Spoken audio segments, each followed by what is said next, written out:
Bonjour, deuxième lecture de Une autre histoire des excréments de Fabien Esculier, paru chez Actes Sud en 2026.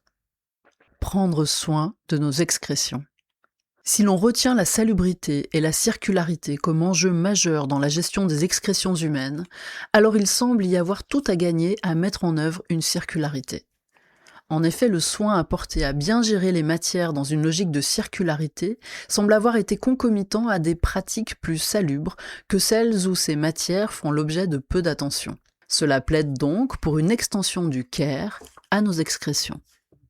Peut-on gérer nos excrétions avec soin et de manière circulaire, tout en maintenant le mélange des excrétions à nos eaux usées ?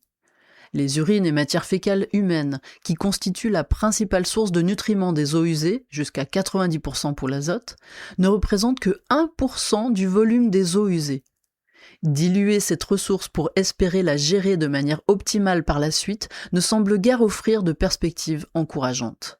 Le principal avantage de cette gestion est de permettre l'évacuation des matières en étant passager clandestin d'une infrastructure qui a été créée pour autre chose, à savoir évacuer les eaux usées. Il y a alors effectivement une certaine économie de gestion à utiliser l'égout des eaux usées pour véhiculer les excrétions humaines. Mais deux questions se posent alors. Quelle sera la postérité de l'égout ? En cas d'égout, quelles sont les perspectives de gestion circulaire des excrétions diluées dans les eaux d'égout ? Pour la première question, il n'est pas évident de répondre. En matière de gestion d'eau pluviale, les pratiques actuellement recommandées consistent à favoriser l'infiltration et l'utilisation locale, jusqu'à potentiellement ne plus recourir du tout à un égout. En matière de gestion d'eau ménagère, le déploiement de pratiques de sobriété, d'efficacité et de circularité dans les usages de l'eau pourrait conduire à baisser très fortement les quantités d'eau ménagère produites par un foyer. Comme c'est déjà le cas dans certaines configurations où l'infiltration ou l'irrigation sont pratiquées, on peut imaginer que de nombreuses parcelles n'aient potentiellement plus à gérer l'exportation des eaux ménagères. Plus ces pratiques de gestion des eaux pluviales et des eaux ménagères se déploieront, moins le tout à l'égout pour gérer les excrétions humaines apparaîtra pertinent. Plus généralement, c'est l'urbanisme des réseaux dans son ensemble qui est actuellement remis en cause dans un mouvement général de bifurcation infrastructurelle des villes et d'hybridation avec des techniques décentralisées. Pour la seconde question, les perspectives de gestion circulaire des excrétions diluées dans les eaux usées sont limitées. Les pratiques déployées au XIXe et XXe siècle d'épandage d'eau usée, de pisciculture ou de culture d'algues présentent plusieurs problèmes.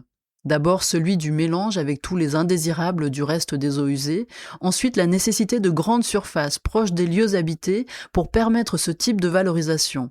Enfin, une inadéquation climatique en zone tempérée entre les apports de nutriments d'un tout à l'égout qui ont lieu toute l'année et les besoins des plantes qui ne captent principalement ces nutriments que pendant le printemps et l'été.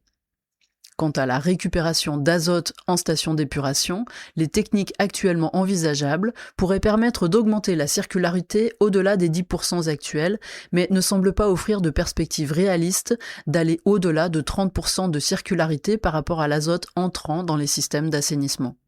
En outre, l'évacuation des excrétions humaines avec le reste des eaux usées semble opposée, du point de vue conceptuel, à la notion de soin apporté à ces matières.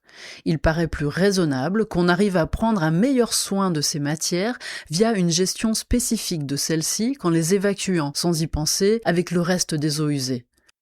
Le standard du rapport à l'eau et aux excrétions dans les sociétés occidentales paraît contre-productif. Prenons le cas d'un enfant d'une société occidentale à qui l'on apprend comment gérer correctement ses matières fécales.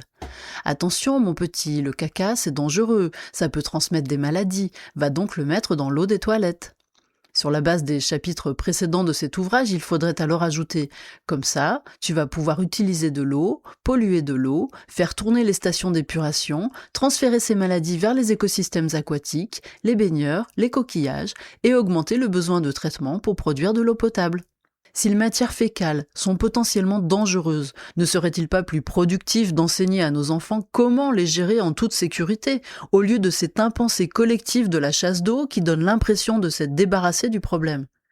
Cette situation est d'autant plus grave que la chasse d'eau est devenue un des symboles du confort moderne et que ce mode de gestion problématique est devenu la norme au sein d'un système socio-technique globalisé, linéaire, inégalitaire et non soutenable. Dans sa thèse, Paul Minier avance que les techniques alternatives d'assainissement semblent particulièrement pertinentes dans un monde en changement global et en risque de désescalade énergétique et pourraient alors représenter une solution de gestion des matières fécales aussi sûre, voire davantage que le tout à l'égout. Comme au temps de la Seconde Guerre mondiale, et peut-être par là même en prévenant qu'une telle guerre ne se reproduise, ne faut-il pas plutôt apprendre à tout le monde les règles de salubrité à respecter pour uriner dans un arrosoir et composter ses matières fécales en toute sécurité, sanitaire comme alimentaire et environnementale? Et déployer à échelle collective des pratiques analogues. À mon sens, l'option la plus sage pour notre société est d'œuvrer à un changement culturel et sensible vis-à-vis de l'eau et de nos excrétions, dont le meilleur mode opératoire de réalisation concrète semble être la séparation à la source des excrétions humaines. Les perspectives de santé planétaire invitent à repenser la place de l'eau dans l'hygiène, non pas comme une matière purificatrice magique, mais comme une ressource fragile à utiliser avec parcimonie et pour laquelle toute matière mélangée à l'eau est potentiellement une pollution, usuellement transférée à d'autres. Passer en somme du tout à l'égout au rien à l'égout. La chasse d'eau peut être vue comme le symptôme d'un principe d'externalisation, corrompre là pour assainir ici. Alors qu'une conscience plus aiguë de nos interdépendances locales et planétaires invite à réinvestir notre rapport aux excrétions pour en prendre effectivement soin. Les métiers du soin étant globalement très peu valorisés, y compris ceux du soin de nos excrétions incarnés par les métiers de l'assainissement conventionnel ou écologique, de la puériculture ou des services à la personne, il convient d'être particulièrement vigilant au fait qu'un meilleur soin apporté à nos excrétions aille de pair avec une meilleure reconnaissance des personnes qui pratiquent ou pratiqueront ces soins. Il s'agit in fine d'être en meilleure résonance avec les autres humains et le reste du monde, de se reconnecter davantage aux humains et aux non-humains qui nous font vivre, de s'attacher à l'eau dans toutes ses dimensions et non comme simple support technique de nos usages domestiques, et de se reconnecter au fait que notre corps produit tous les jours des engrais.